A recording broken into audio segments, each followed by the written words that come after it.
참교회를 구별하는 표질이 있습니다. 그러니까 이제 참교회와 거짓교회가 있다. 이 반대 개념은 그렇게 되겠죠. 근데 그 표질을 구별하는 일은 개신교에서 처음에 참 중요했어요. 16세기 때.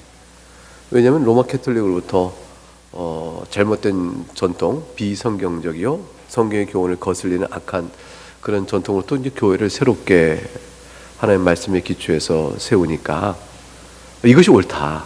저것은 잘못된 것이다. 저렇게 하면 거짓된 행위가 되고 이렇게 성경 말씀도 향한 것이 올바른 것이다. 라는 것을 드러내야 되니까 참교회가 무엇인가에 대한 관심이 있었고, 또 로마 캐톨릭은 이제 개신교를 향해서 교회를 분리해 나간 자들이라고 이제 보편교회로부터 끊어져 나가는 임의적인 악한 행위로 정죄를 하죠.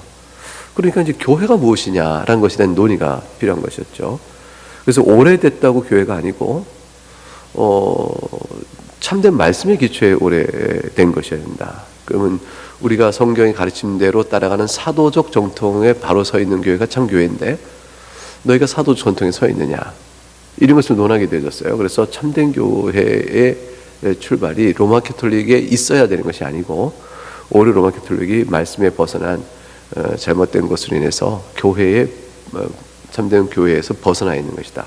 이런 이제 교회론적인 서로 논방이 있게 되어졌죠. 그러니까 참교회를 구별하는 것은 아주 중요한 교회론적 이슈였습니다. 우리는 교회를 분리한 자가 아니요 교회를 새롭게 한 자다. 교회를 바로 세운 자들이지 교회를 분리한 것이 아니다. 이제 그 주장이 이제 우리의 주장이었고, 로마 캐톨릭은 우리를 교회를 분리해 나간 자다라고 해서 교회론적인 정죄를 했습니다. 자, 그러니까 이제 16세기 때는 이제 참교회가 무엇인가 하는 것은 로마 캐톨릭과의 구분에 있어서 참 중요한 우리의 정체성을 잡아가는 일이었고, 그 자체가 지금도 여전히 중요한 가르침입니다. 그런데 17세기가 되어지니까 이제 종교개혁의 한 세월이 흘러가다 보니까 개신교가 이제 일정한 교회적 세력을 이제 갖게 되어졌죠. 그래서 개신교를 이제 로마 캐톨릭이 함부로 비판하지 못하는 이제 시기가 된 겁니다. 나라마다 이제 개신교를 지지하는 나라가 생겼고, 그렇게 되니까 이제 어떤 문제가 생기냐면, 개신교가 로마 캐톨릭과 분리하기 위해서 이렇게 로마 캐톨릭으로부터 구분하기 위해서 지정해 놓은 참교의 표지라는 것이 우리 가운데 형식적으로는 다 갖춰 있으면서도 개신교회 안에서 이제 통일된 형태가 아니고 다소 혼동된 형태가 존재하게 된 거예요. 그러니까 신학이 다르고 또 교회 정치가 다르고 또 나타난 그 열매의 양상이 다르고 뭐 이렇게 되어지니까 이거 교회가 이렇게 해도 교회를 할 수 있어? 너무 세속화되어 있잖아. 이런 생각도 들고 등등, 또 이렇게 여러 가지 어떻게 해야 교회 생활을 하는 게 마땅하냐 등등 때문에 개신교회 안에서 다양한 양상들이 이제 나타나게 되었죠. 그러니까 그 중에서 이제 참교회는 이것이다 라고 해서 이제 개신교 안에서 또 엄격한 교회가 이제 나타나게 되면서 참교회 이렇게 얘기되는 문제가 생기니까 개신교회 안에서 이제 교련적 혼동이 생기기 시작한 거죠. 그러면은 로마 캐톨릭과 구분된 개신교회가 참교회로서의 기준점이 있고, 또 그 안에서 이 기준점이 얼마나 잘 지켜지냐의 순수한 정도에 따라서 참교회를 또 가려내려는 시도가 나오게 되는 거예요. 얼마큼 잘 지켜야, 얼마큼 순수하게 잘 지켜야 참교회인가? 이렇게 가려내는 시도는 심정적으로는 이해가 가고, 또 왜 우리에게 공의감이 있으니까, 정의감이 있으니까 이건 안 되지. 이게 이런 것들은 굉장히 이해가 되는데, 그러다 보니까 어떤 문제가 나중에 생겼냐면 우리만 교회가 된다 같은 형태가 된 거예요. 그래서 그 많은 이제 교회 안에서 가톨릭 떼내고 러시아 정계, 그리스 정계 다 떼내고 개신교 남았는데 개신교 안에서도 못 떼고 다 떼고 여기만 남는 거예요. 그래서 아주 이제 그 안에서 소수가 남는 우리가 참교회다. 근데 어느 교회가 참교회라고 소수나무 주장해도 다 해 아래에 있는 교회거든요. 다 연약하거든요.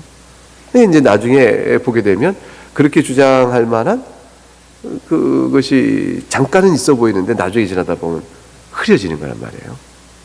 이 부분 때문에 분리주의적 경향이 뭐냐? 그래서 캐톨릭은 우리 보고 분리주의적이다 그랬는데 이 개신교 안에서 또한 순수 참교에 대한 정도의 차이로 인한 주장이 또 그 안에서 분리주의 형태가 나타나는 이런 형태의 문제가 되어지죠. 참교회를 알아가는 표지라는 개념을 이 공부할 때는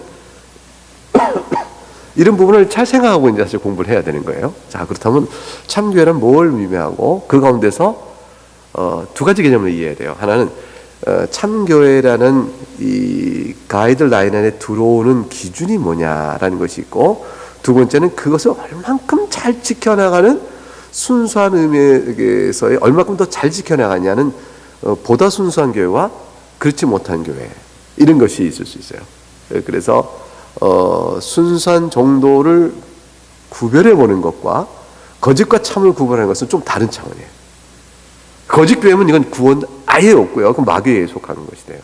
근데 참교회면 그리스도 안에 들어오게 되는데 이제 집단적 의미에서 그런 거예요. 근데 개별적으로는 차이가 납니다. 개별적으로는 교회와 있지만 가라지가 있을 수 있잖아요. 교회 있지만 안 믿는 사람이 있잖아요. 이게 그건 교회 안에서 목사지만 목사가 아닌 사람이 있을 수 있잖아요. 교회 안에서 장로지만 장로가 아닐 수 있는 사람이 있어요. 그러니까 신자됨이 갖추지 않은데 그 직분을 행하거나 또는 어떤 일들을 행할 수 있어요. 그러니까 개별적으로는 다 참교에 속한 사람이 알 수 있으나 집단적 의미에서는 어떤 기준에 따라서 교회다, 교회로 인정할 수 있느냐 없느냐가 되는 거죠. 교회로 인정되면 그건 뭐예요? 참교회인 거예요. 근데 그 교회가 얼마만큼 참되냐, 이때 참되자는 의미는 얼마만큼 너 본래 교회의 의미의 뜻을 잘 실현해내고 있는 순수한 정도가 잘 드러나냐, 이제 이렇게 보는 거죠. 이 문제가 돼요. 그래서 17세기 초까지만 해도 우리 신학 문서를 보게 되면 신학 문서에 거짓교회 참교회를 나눈 일의 기준이 날카로웠어요. 딱. 그런데 10세기 중반 딱 넘어가서부터는 지금 말씀드린 문제가 되는 나문에서 거짓교회 참교를 끊어내기보다는 순수한 교회와 순수함이 덜한 교회라는 개념으로 이렇게 교회를 보는 고백들이 이제 정리가 돼요. 그래서 웨스트민스터 신앙고백서가 만들어질 때는 순수함이 더 풍성한 교회와 그렇지 못한 교회, 그렇지 못해서 마지막에 가게 되면 교회라고 할 수 없는 단계까지 넘어가는 데가 있다. 그건 교회가 아니요 마귀의 회다, 사탄의 회다. 이렇게 해서 이제 그 순수함 정도의 마지막에 가면 어떤 한계선이 있어요. 임계점을 넘어가면 이제 이거는 교회가 아닌 거죠. 근데 그 임계점 안에서는 이제 다양한 형태가 있는데 그거는 이제 순수한 정도로 설명하는 이제 고백적 시도들이 웨스트민스터 신앙고백서에 반영이 되어집니다. 이제 그런 정도를 이해하고 참교회를 구별하는 표지에 대해서 살펴보도록 하겠습니다. 137쪽에 보니까 이제 이 저자의 개인 자기 생활 경험을 얘기해 놓고 두 번째 단락에 보게 되면 교회가 마치 뷔페에 온 것처럼 다양한 음식이 있듯이 교회도 무슨 여러 종류가 그냥 사람의 선택에 따라서 임의로 고를 수 있는 것처럼 보여진다. 그런데 이제 종교개혁 때는 어땠냐? 로마 캐톨릭이고 그리스 정교회고 제세례파도 있었고, 제세례파는 이제 로마 캐톨릭 세례를 인정치 않고 세로 영적으로 거듭나 중생자에게 세를 베푸는 형태가 되어야 한다고 주는 사람들이죠. 이게 제세례파는 어떤 사람이냐면 중생한 자로 확인돼서 로마 캐톨릭 세례를 인정하지 않고 중생한 자로 확인되어져서 참으로 중생한 자에게 베푸는 세례를 줘요. 그러니까 그 제세례파의 교인은 100% 중생한 자일 것이죠. 그러니까 굉장히 그 신령주의가 되어져요. 근데 참 재밌는 게 제세례파가 로마 캐톨릭을 극단적으로, 그러니까 로마 캐톨릭에는 저항해서 루터파나 이제 개혁파가 로마 캐톨릭의 오류를 비판해가는 그 선보다 더 많이 로마 캐톨릭 비판했어요. 그러니까 로마 캐톨릭에 대한 강력한 비판, 가장 극단적 비판자가 제세례파예요. 그런데 제세례파는 뜻밖의, 그러면 루터파나 개혁파에서는 제세례파하고 친할 거야, 로마 캐톨릭하고 더 가까워. 이게 이 관계에 있어서 이게 참 묘한 게, 이 루터파하고 개혁파의 그 16세기 신학자들과 목사들은요, 로마 캐톨릭에 대하여 제세례파적인 비판에 대하여 굉장히 부담스러워하고 경계를 했어요. 그래서 제세례파를 자신은 굉장히 핍박했어요. 그래서 제설파가 개혁파 지역이나 루터파 지역에서 살아남지 못합니다. 그래서 사실은 순교당한 사람도 있어요. 제설파인 사람들이 개혁파 지역 안에서 있다가 잡혀 순교당해요. 이제 이게 그런 만큼 극심한 갈등을 겪습니다. 이제 왜 그러냐면 제설파의 극단적 입장은 뭐냐면 로마 캐톨릭의 반대가 초대교로부터 중세 1000년의 역사에 가까운 중세 1000년은 800년 정도 되죠. 중세 800년 정도 한 8세기부터 이제 중세로 들어간다 이렇게 보면은 800년 정도 800년도의 긴 시대를 통한 하나님의 섭리적인 선한 역사가 교회에 남아있는 것들조차 통째로 부정한다 이렇게 돼버려요. 그래서 이제 제세파는 초대교로 돌아간다, 한 사도시도 돌아간다 이렇게 되다 보니까 그 안은 전부 다 이제 다 부정되어야 될 대상이 되는 거죠. 이거를 너무나 그 루터파나 개혁파는 부담스러워했죠. 그렇지 않다.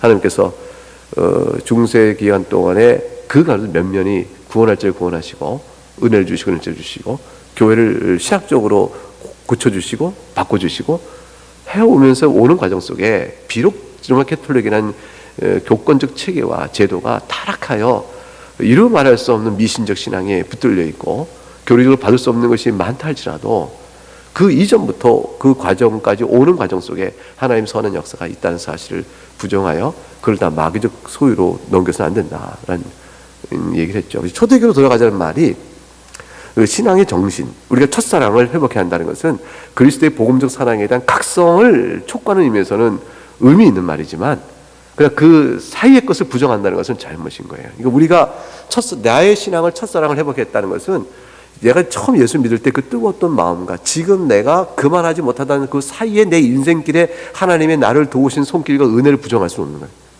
그거 기억돼야만 첫사랑이 회복되는 거예요, 사실은. 내가 왠지 주님을 만났을 때의 기쁨. 근데 내가 이렇게 미지근해졌다가 지금 뭐 정신 못 차리겠다. 근데 내가 지금 보니까 그때가 좋았는데 이렇게 된 그들은 이 사이에도 나를 오래 참으신 하나님의 손길과 긍휼과 계속 나를 붙들어서 오늘 그 마음까지 갖게 돼도 아직 붙들어주고 계신 것이거든요.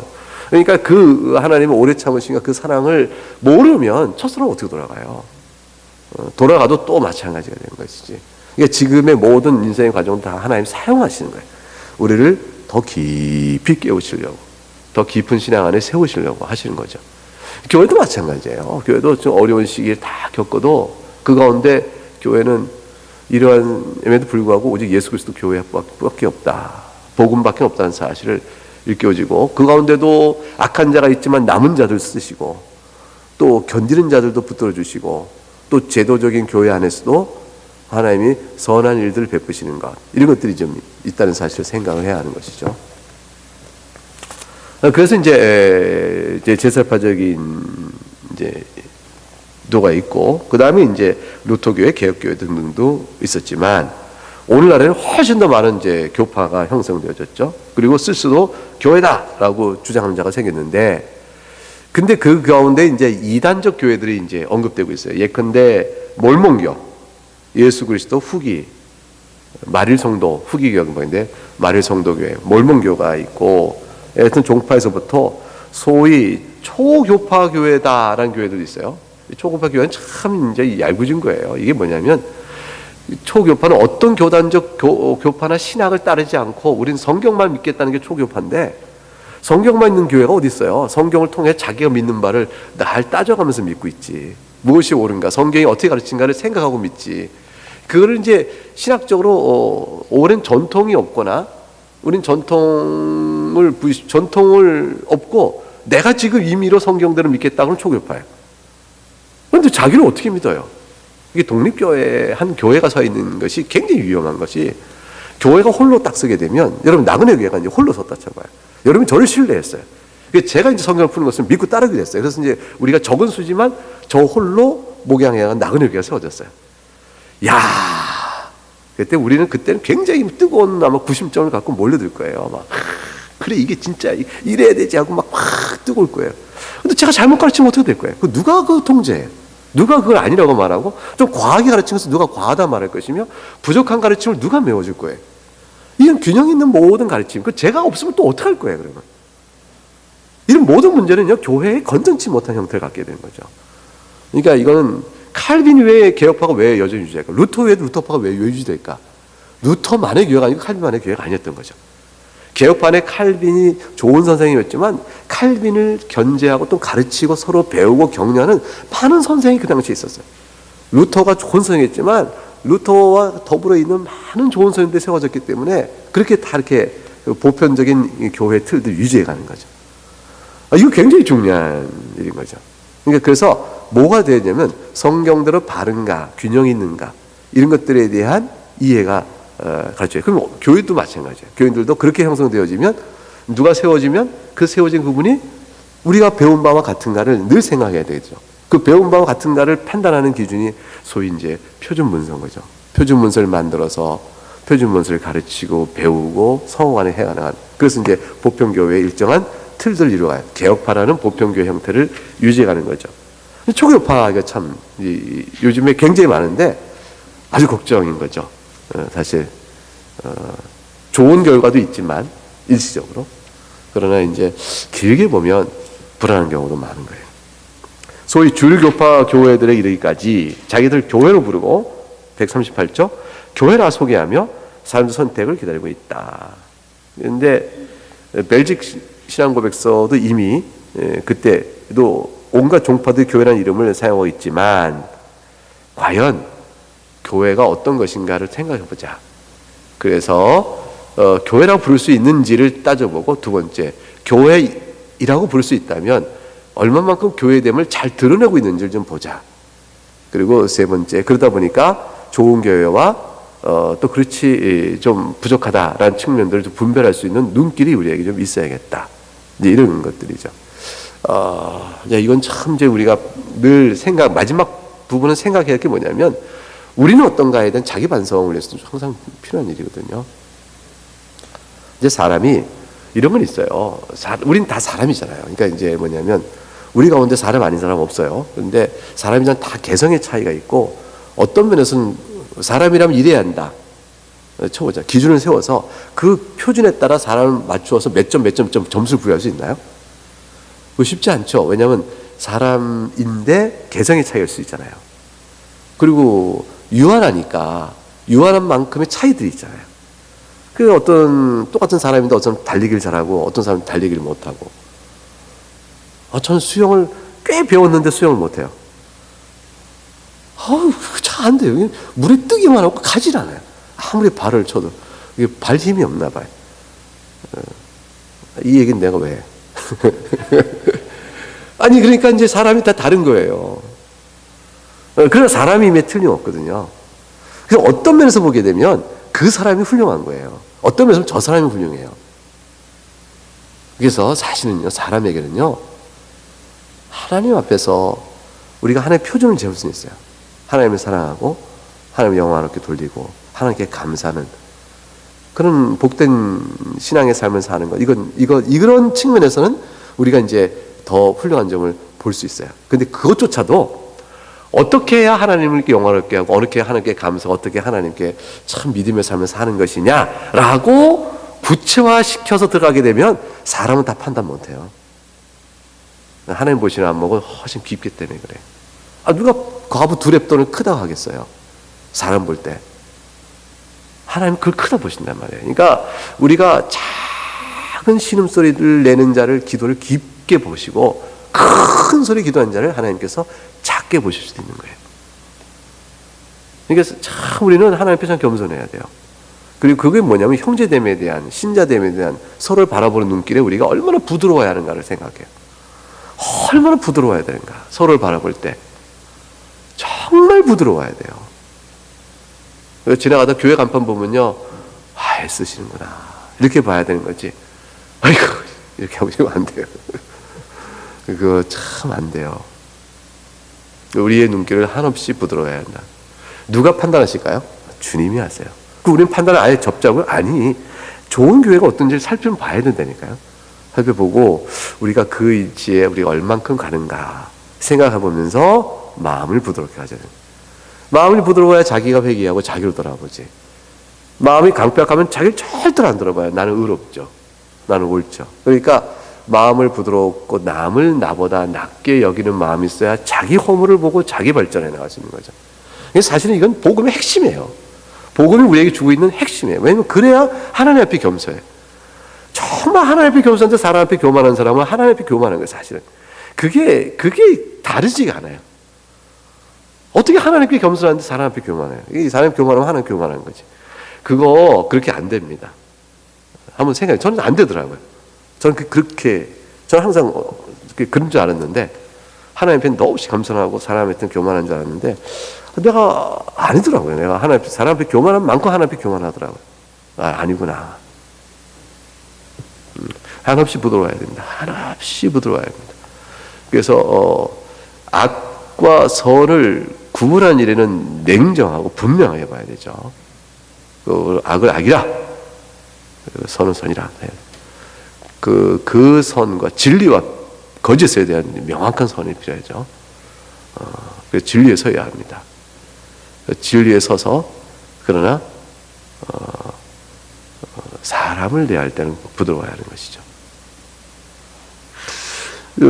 그래서 이제 그럼 교회를 볼 때는 어떻게 보냐? 교회를 볼 때도 부드럽게 봐야 돼요. 일단은 이게 이단이다, 거짓이죠. 구분해야 됩니다. 그런 측면에서는 진리됨으로 구분하지만, 왜냐면 말씀 위에 교회가 서야 되니까. 그러나 말씀에 서 있기를 원한다고 말하고 있으면, 그 다음은 그런데 대화가 되기 시작하잖아요. 말씀 위에 서 있게 원한다. 그러면서 이제 그 다음부터는 과연 말씀에 서 있는지 돌아보는 일에는 우리가 서로 차이를 인정하면서 용납하며, 그러나 나는 그것이 옳지 않다는 사실 생각하면 아니라 말할 수 있으며 나갈 수 있는 일들은 가져야겠죠. 한번 보겠습니다. 138쪽에 이제 다섯째 줄 첫 단락에, 종교개혁자는 로마 가톨릭교회가 가르친 것과 달리 하나님 말씀이 교회를 낳지 교회가 하나님 말씀을 하는 것이 아니라고 선언했다. 이제 교회가 하나님 말씀, 성경을 정한 게 아니고요. 성경이 말씀을 낳았고, 그 성경 말씀이 이제 교회를 낳게 된 거죠. 그거에 기초해서 교회가 서게 된 거니까. 하나님 백성은 어디에 서 있느냐? 복음에 선포해 있다. 복음은 뭐냐? 죄와 하나님의 진노에서 우리를 구원하시는 것이고, 그리고 그리스도와 연합되고 다른 그리스도인과 연합되는 것이다. 그래서 홀로 서 있지 않다는 거예요. 그래서 성경과 나가 아니에요. 성경과 우리입니다. 하나님 말씀 앞에 우리, 항상 우리 가운데 있어요. 여러분은 나 개인의 신앙으로 주 앞에 서 있는 게 아니고 우리 신앙으로 서 있는 거예요. 나는 절대 나 홀로 하나님 앞에 서 있진 않아요. 우리 개개인이 구원을 받는 건 맞아요. 그런데 나 개인의 구원은 우리라는 배경 안에서 나를 만들어내서 주 앞에 서 있는 거죠. 우리의 믿는 바를 나도 믿음으로 주 앞에 개별 신앙하고 있는 거지, 우리 신앙과 별개로 있는 나의 신앙은 없어요. 굉장히 위험한 생각이에요. 그러니까 아담 이후 나같이 믿는 사람 있나 봐라. 이건 안 되는 그 사람 아무도 없겠지만. 따라서 교회는 복음의 열매고, 교회는 연합체니까요. 교회란 말 자체가 연합체예요. 연합적 구성으로 되어 있죠. 교회는 개별이 아니고 연합입니다. 지교회의 내적 구성원도 복수고, 그 교회가 서로 교회도 복수예요. 따라서 교회는 우리 자신이 만든 게 아니라 성삼위 하나님께서 만드신 것이다. 교회의 참된 터는 우리 주 예수라. 그 귀한 말씀이 이 교회에 세웠네. 주 예수 강림하사 피 흘리셨으니 땅의 모든 교회, 모든 교회를 치고 땅의 모든 교회가 주님의 신부라. 그래서 교회, 지교회 하나의 성도들이 연합되어 있고, 교회 지교회가 모여 모든 보편교회로 주님의 신부로 서 있습니다. 자, 그런데 질문은 남는 거죠. 참교회를 어떻게 구분할까? 다들 교회를 하니까. 그래서 참교회를 가늠하는 가장 외적인 표지와, 그리고 교회의 내적 건전함을 판단할 수 있는 표지를 한번 생각해보자. 이제 이거죠. 그래서 마크, 표지를 보고 우리가 알잖아요. 나그네 교회 표지 딱 보고 교회구나 하고 오는 건데, 자, 그러면 이 교회가 과연 교회인가? 이제 그걸 한번 판단해보죠. 나그네 교회가 교회를 할 수 있는가? 교회라고 할 수 있는 이 표지의 기초에서 살펴보도록 하겠습니다. 여러분 이제 오늘 공부한 내용으로 아니다 그러면 이제 나가시는 거예요. 저한테 아니라고 알려주셔야 돼요. 어떤 교회가 참 교회냐? 이 질문이 어마어마하죠. 종교개혁자들은 어떤 교회가 진정한 교회냐? 성경을 연구해 보니 의견 차이가 없는 것은 아니지만 결국은 분별 있는 신자라면 판단할 수 있을 만한 세 가지 외적인 표지를 알려주었어요. 찾을 수 있다고 했습니다. 이게 분별할 수 있습니다. 이게 무슨 말이냐면 개개인이 다 분별해야 할 책임이 있고 또 기회도 주어지고 또 배움도 있는 거죠. 자, 그럼 그게 뭐냐? 야, 이건 뭐 목사가 신학 공부한 사람이 하는 게 아니라 누구라도 분별 있는 신자라면 알 수 있다고? 그 분별 있는 신자, 이거 어려운 말이 아니고요. 사리 분별할 수 있는 상식적인 신자라는 뜻이에요. 자, 그럼 뭐냐? 첫째, 복음의 교리가 선전하게 선포하고 있느냐? 이게 첫 번째, 가장 중요한 내용이죠. 복음의 교리가 순전하게 선포되고 있느냐? 순전하게. 그럼 순전하게가 사실 애매한 부사죠. 얼마만큼 순전하게 해야 그럼 되냐? 이게 나올 게 아니겠어요? 이제 그 부분도 이제 얘기를 나와야겠죠. 그래서 복음의 교리가 바르게 순전하게 선포되고 있느냐. 두 번째는 주님이 제정하신 성례가 합당하게 시행되고 있느냐. 주님이 제정하신 성례라는 것은 세례와 성찬뿐입니다. 그 외의 것들은 주님이 제정한 것이 아니니까 그 외의 것들을 행하면 이거 아닌데 이렇게 돼야 되는 거죠. 아닌데. 그리고 세 번째는 악이 교회 안에 있을 때 그것이 잘못된 것이다 라고 죄를, 교회 안에 있는 악을 처벌할 수 있는 권징이 시행되느냐라는 것이죠. 이 권징의 시행 여부는 교회의 순수성을 결정하는 것이지 교회의 본질을 결정하는 것은 아니다라고 생각하는 사람도 있어요. 그래서 교회의 권징은 이제 어떤 일은 포함하고 어떤 일은 포함하지 않기도 합니다. 벨직시한 것은 포함됐죠. 벨직시한 것은 이제 세 가지를 얘기했어요. 결국은 빨간 글씨 쓴 게 이제 요약인데, 그거 읽어볼까요? 빨간 글씨 조그만 거. 시작. 순수한 복음 설교, 성례에 합당한 시행, 교회의 권징. 이렇게 이것들이 없다라면 거짓 교회다. 자, 그러면 이제 거짓 교회를 거꾸로 설명하면 이거예요. 하나님 말씀을 순수하게 가르쳐야 되는데 그렇게 하지 않고 교회와 교회 균형에 따른 권세와 권위가 가르치니 맞다 이렇게 말한다. 교황 가라사대 이렇게 말하는 거예요. 교회가 가라사대라고 하는데 복음하고 안 맞아. 근데 그것을 이제 복음의 권위와 동일하게 가르쳐요. 그럼 이건 뭐가 돼요? 복음의 순전한 가르침이 없다. 그래서 거짓 교회의 위험성이 탁 발견되는 거죠. 그래서 그 거짓 교회는 그리스도의 멍행에 복종하지 않는다. 그리스도의 말씀에 따르지 않고 그 다음에 두 번째, 성경이 가르친 성례대로 시행하지 않고 자기를 소견에 더하거나 빼거나 마음대로 한다. 이것이죠. 이 혼인도 성례예요.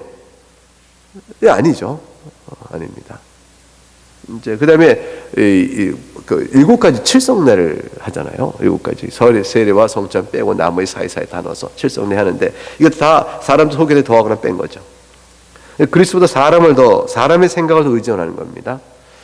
거짓 교회는 따라서 그래서 어떤 결과를 낳게 됐냐면 오류와 탐욕과 우상 숭배라는 왜곡의 형태를 갖게 되고 이것들이 잘못이다 라고 말하는 하나의 말씀에 따라 거룩해 사는 자들을 핍박하는 형태로 오게 되어집니다. 그래서 지금 말씀 내용은 전부 다 뭐하고의 구분이죠? 사실 지금 로마 캐톨릭과 개신교의 부분이에요.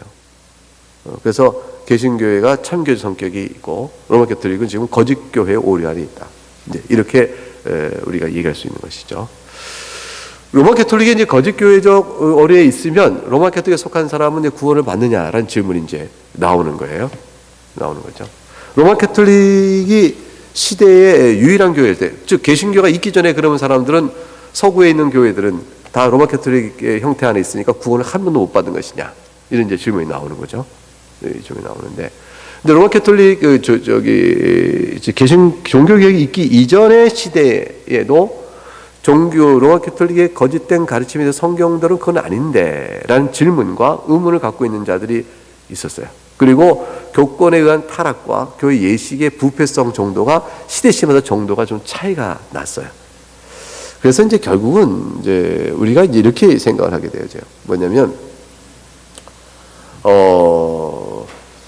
그 자기가 속한 시대와 자기가 그 그리스도에게 나갈 수 있는 기회가 로마 캐톨릭뿐이었던 시대와 그 국가나 어떤 그때 살았던 사람들은 어떠냐? 그리스도에게 나가는 기회가 그거밖에 없어요.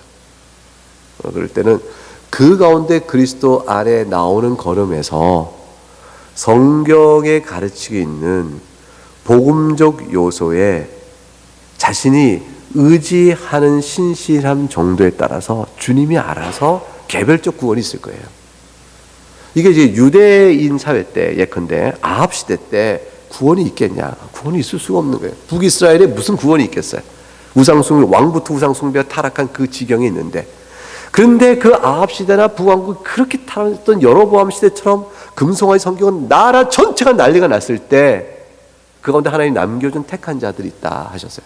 이들은 뭐냐면 슬피 울며 하나님을 바르게 찾아가는 사람들이었어요. 이런 것처럼 사실 어떤 교권적 틀 안에 다 갇혀 있을 때라도, 타락하고 있더라도 그 가운데서 예수 그리스도의 죄의 은혜의 용서에 대한 이해를 가지고 엉뚱하게 개신교에서 부르는 복음송을 갖다 부르거나, 또는 성경을 이렇게, 성경이 있거든요. 굉장히 중요한 거죠. 이게 어마어마하게 중요한 거예요. 로마 캐톨릭 성도들 손에 성경이 있다는 것은 외경이 껴있지만 정경이 있으니까 성경을 읽으면서 이곳에서 그리스도를 믿음으로 고백한 자에게 구원이 있다는 로마서를 읽다가 눈이 떠지거나 등등의 믿음의 구원에 대한 은혜의 역사가 성령으로 주어지면 개별적인 구원은 있을 수가 있는 거예요. 그래서 참 아이러니하죠. 로마 캐톨릭과 같은 교회 가르침에 충실할수록 사실 멀어져요. 근데 거기에서 문제를 제기할수록 가까워질 수 있는 아이러니가 벌어지는 거예요. 그래서 사실은 답은 이거예요. 간단히 말하면 복음, 성경이 가르친 복음을 믿는 자는 구원받습니다. 근데 그 기회가 있겠냐? 얼마나 있겠냐? 그거는 시대와 개인에 따라 차이가 나요.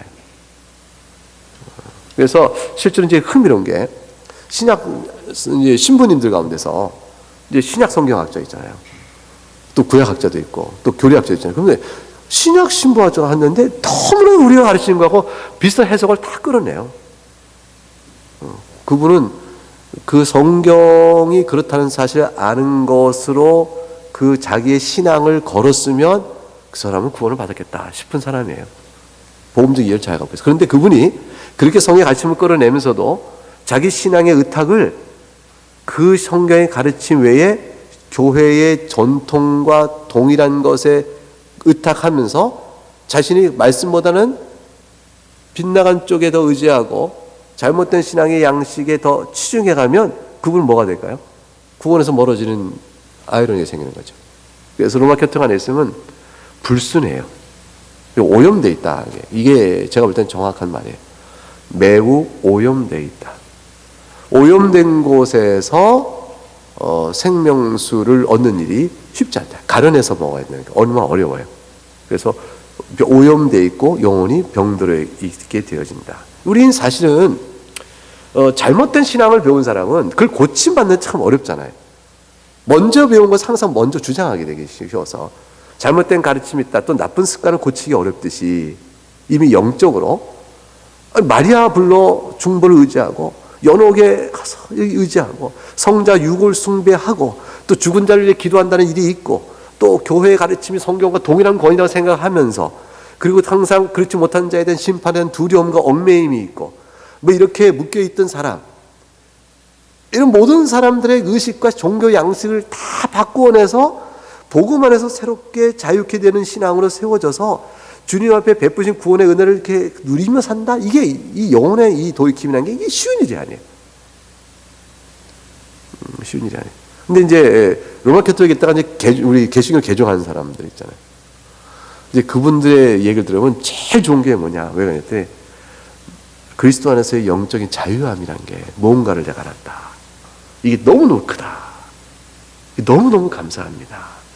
내가 결코 교회가 하는 일에 그 의식주의 또는 또 어떤 교권주의 거기 매여 있지 않고 그냥 미신적 신앙에서 내가 자유롭게 되었습니다. 그래서 예수 그리스도를 믿음으로 이 일이 다 주어지는군요. 이에 대한 이제 그 깊은 신뢰 확신 주는 행복감 그것들을 이제 얘기하죠. 근데 거꾸로 개신교에 있다가 로마 캐톨릭 개종한 사람 있잖아요. 거꾸로 한 사람 있잖아요. 이 사람들 가서 뭐라면 안도가 된다. 왜냐하면 이렇게 하면 되는구나. 너무나 이렇게 길을 모르게 내가 이래도 되나? 개신교에 있다가 이래도 구원 받는 건가? 이렇게 있다가 이쪽에 가서 하라는 대로 하면 된다라는 또 오랜 전통 안에 내가 들어가니까 마음이 놓인다. 이런 사람도 있어요. 거꾸로. 이제 교회 안에서 잘 배우지 못한 거죠. 그래서 신앙에 따라 바른 것을 배워 알아서 복음의 올바른 이해에 잘 서 있었으면 가서 못 견뎌요. 이 구역질 하시는 게 역겹습니다. 사실 그 사람으로는 신부 중에서 훌륭한 사람 많고요. 또 우리가 다 알지만 수녀들 가운데도 삶의 고단함과 주님께 자기 영혼과 인생을 의탁하고 살아가는 좋은 사람들이 참 많잖아요. 그 중에 훌륭한 사람 많아요. 그리고 그 중에 주님 사랑하는 사람 있을 것 같아요. 그런데 이제 모르겠어요. 개별적으로는 그런데 개인적으로는 좋은 사람이 있어요. 그리고 우리가 아는 여러분들 가족 중에 혹시 신부가 되신 분 있을 수도 있고 그럴 수 있잖아요. 개인적으로 인격을 놓고 말하기는 참 어려워요. 근데 그분의 의식과 사고와 신앙 체계 안에서 어떤가를 자꾸 더 들여다보면 충분치 않다, 부족하다, 왜곡되어 있다 이런 것들을 보게 될 거예요. 그 점이 우리에게 굉장히 안타까워요. 근데 반대로 충분치 않지만 저분은 바로 알고 있네. 왜곡되어 있는데 저분은 그래도 조금 제대로 아시는 게 있네. 이런 것들이 발견되는 것만큼 그에게 주님께서 긍휼이 있기를 바라는 마음은 있어요. 저는 그 정도의 마음을 갖고 봐요. 이렇게. 그러나 이제 그 제도적 교황이라든가 또 우상 숭배 요소라 이런 모든 것들은 매우 악하여 그 다 개혁 대상들이죠. 뿌리째 뽑아버릴 대상들이죠. 그것들이 우리 교회 거꾸로 들어온다 생각해보세요. 거꾸로. 그거에 단 하나라도 여기 들어온다 생각해보세요. 우리는 견딜 수가 없어요. 견딜 수가 없는 것들이 이게 가 있으면 이게 좀 역겹죠. 그래서 139쪽 밑에서 이제 마지막 6째 올라가면 개혁교회가 참교회와 거짓교회를 구별하는 동기는 누가 뭐래도 우리만 참교회다 라는 자기중심주의나 나는 참교회와 거짓교회를 구별할 수 있는 기준과 명확성이 있다 라는 오만함에 있지 않다. 이거 굉장히 중요한 얘기죠. 다만 이것입니다. 하나님의 모든 자녀들이 그들의 영혼을 먹이는 참교환에 거하며 바르게 양육되기를 바라는 간절함. 그거예요. 그래서 이게 참교의 표지가 아니겠습니까? 참교는 이래야 되지 않겠습니까? 라고 말하여 우리 스스로의 영혼의 안정성과 주님을 바르게 섬기기 위한 그 소원 때문에 하는 것이지 우리만이 참교회다.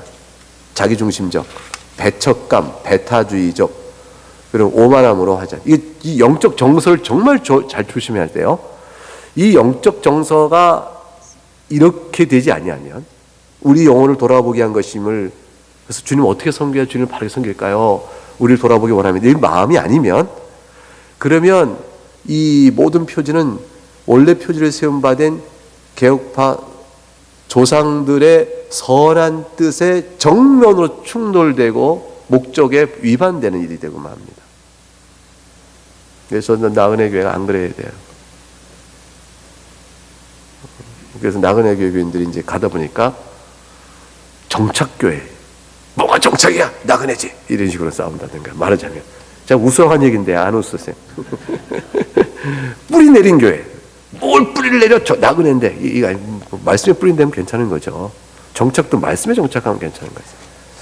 이제 말하자면 그 마음을 가져야 그러니까 한없이 부드러운 마음, 우리를 향한 주의 눈길, 그 앞에 주님 어떻게 주님을 잘 섬길까요? 그 질문 앞에 서서 참교회가 뭔가를 애써야 되는 거죠.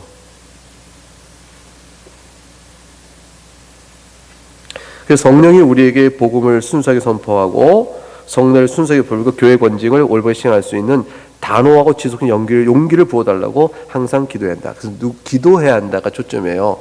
성령 하나님의 도우심을 입어서 성령께서 이끌어 주시는 거죠.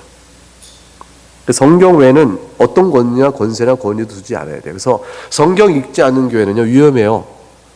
여러분이 이제 제가 말씀드리는데 우리가 표준 문서를 배우잖아요. 표준 문서는 즐겨 읽는데 성경 안 읽는다. 좋은 신자 되기 어려워요. 왜냐하면 마음이 안 부드러워져요. 이게 무슨 얘기냐면 표준 문서가 지식으로 다가와서 심령을 쳐서 이렇게 하나님 앞에 확 엎드리게 만들어야 하는데 그 은혜 역사를 표준 문서를 통해서 배우지 못하고 경험치 못하는 성도를 예를 좀 봐서 그래요. 이게 무슨 얘기냐면, 자, 표준 문서 안 배운 교회에서 신앙생활을 했어요. 그 사람이 이제 표준 문서를 배운 거예요. 이렇게 올바른 말씀이 있었는데 여지껏 못 배웠구나. 그게 도대체 그래서 이 너무너무 소중한 거야. 그래서 표준 문서 열심히 배웠어요. 그래서 그다음부터는 성경은 다 밀어냈어요. 표준 문서 앞에 항상 표준 문서 읽고 표준 문서 공부하고 신학 공부하기 시작한 거지 이제. 더 알기 위해서 신학 공부 시작하고 또 책방 책 사다가 또 신학 공부하고 신학 서적 읽고 표준 문서고 신학 서적 읽고 성공하는 세월 속에 점점 자기 신앙이 잘한다고 생각하면서 눈길은 뭐냐면 틀렸어 그건 아니지 도대체 아니되니까 그게 잘못된 거야 라는 것으로 자기 점철되기 시작해요. 이렇게 사고를 가득 채우게 돼요. 마음이 부드러움이 없어져요. 복음적 기초와 부드러움과 주님 보는 눈을 못 보기 시작해요. 주님은 첫째 아들이나 둘째 아들 다 사랑하시거든요. 아버지는요 탕자만 돌아온 탕자만 사랑하신 게 아니에요. 내가 아버지께 뭘 잘못했습니까? 하는 큰아들도 아버지는 보고 있는 거예요. 아들아 내 것이 다 네 거 아니냐. 네 동생이 돌아온 거 아니냐. 이렇게 얘기하지 고얀 놈 같으니라고요. 네 동생을 네가 가령 그따위로 말 이래서 넌 아들아 이렇게 내치지 않으신 거예요. 이게 주님은 그렇게 보고 계신 거예요. 이렇게. 근데 그 마음을 알아요. 그건 다 뭐냐면 내가 주님을 어떻게 잘 섬기기 위해서 표준 문서가 있다는 걸 알아야 되는 것이죠. 그 성경을 들어와야 돼요. 성경을 매일 보셔야 돼요. 성경 보면 성경을 직접 주님을 만나야 돼요. 성경을 통해 주님을 만나는 게 개신교회. 성경을 통해 주님을 만나라 그 개혁교회. 성경을 통해 주님을 만나는 일이 없으면 그러면 교회로서 가장 첫 출발과 기반이 무너지는 거죠. 여러분이 더 중요한 건 성경이에요. 매일 성경을 맥힌 성경 읽기 왜 안 하세요? 왜? 야단치 죄송해요. 이거 다 하고 계신데 얼마나 속상해요. 목사님 저 하고 있단 말이에요. 왜 아침부터 야단쳐요? 하고 싶으면 칭찬받을 거 칭찬받고 우리 교인 수만큼 안 보잖아요. 그래서 내가 우리 줌신방 하면서 그랬어요. 빨래하면서 보세요. 빨래 개면서 보세요. 그 다음에 아이 젖먹인 사람은 애 젖먹이면서 보시고 그냥 운전하면서 보시고 전철 안에서도 보시고 아니 이거 볼 것도 없어. 날 봐서 뭐 할 거예요? 보지 말고 틀어서 그냥 귀에 꽂으면 되지. 소리만 들으세요. 소리만. 그래서 습관적으로 일상 속에 들으세요. 이것만 딱 앞에 놓고 성경 피고 쳐다보면서 하려면 힘들어요. 그거 뭐 잘생긴 얼굴도 1초지 그거 뭐 몇 초를 보겠어요. 그리고 또 성경 보면서 성경 한 절 읽었는데 설명 막 하네. 두 번째 읽고 셋째 줄 읽고 하는데 눈은 다 들어갔는데 설명이 기네. 5분씩 설교하네. 설명하네. 한 줄 갖고 뭐야 빨리빨리 봐야 되는데 20분 봐. 한 장 보니까 지루해. 그러니까 일상 속에서 그냥 보세요. 산책하면서 보시고 들으시고 그래서 그렇게 계속 보시면 돼요. 이게 성경이 더 중요합니다. 그래서 교회는 성경 위에 서 있는 거예요. 그리스도 성령에 어떤 걸 더하거나 빼지 않아야 되고 그리스도보다 사람을 더 의지하지 않아야 되고 경건하게 사는 신자들이 핍박받지 않도록 지켜달라고 기도해야 됩니다. 교회를 위한 기도죠. 웨스트민스터 신앙 고백서 말하는 교회를 향한 목적. 가로에 빨간 글씨 읽어볼까요? 시작. 그리스도는 세상 끝날까지 이 땅의 성도들을 모으고 온전하게 하기 위해 이 보편적 유형교회에 사역과 말씀과 하나님의 성례 등을 주셨다. 그리고 그리스도는 자신의 약속을 따라 세상의 성도들을 모으고 온전하게 하는 데 있어 교회 사역, 말씀, 성례들을 자신의 임재와 성령으로 말미암아 효력 있게 하신다. 네, 귀한 보편적 유형교회, 보이는 교회입니다. 지금 우리와 같은 이 보편적 유형교회에 속한 지교회가 나그네 교회예요. 사역과 말씀과 하나님의 성례들을 주신 겁니다. 그래서 이것으로 성도들을 모으고 온전케 합니다. 무엇으로? 말씀을 가르치고 성례를 행함으로 이렇게 하게 되는 거죠. 그렇게 되므로 참된 교회의 영적 성질을 강화시키고 부요함이 넘치게 되어지도록 하는 것이라 할 것입니다. 네, 여기까지 오늘 공부하고 다음 주에 이어서 공부하겠습니다.